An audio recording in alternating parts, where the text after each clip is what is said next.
Izisebenzi zaseStanderton ngaphansi kwamasipala iLikwa zimashele emahhovisi omasipala zikhala ngokungahlinzekwa ngamanzi, ugesi kanye nesimo semigwaqo esingesihle.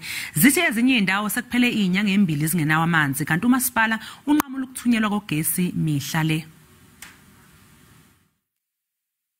Amabhizinisi amancane awakhona ukusimama ngenxa yale load shedding. Sine load shedding ayi3 la.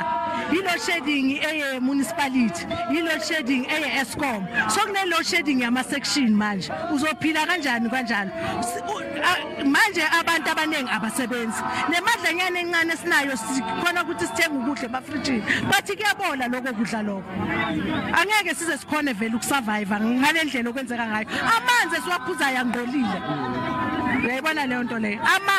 Kwezinye indawo awaphume all amanzi. Kwezinye indawo kufanele ukuthi uthole amanzi ebusuku. Nogesi ubuya ngo10 ebusuku, uhambe ngo5 ekseni. Kusho ukuthi thina mele ukuthi ungene night shift.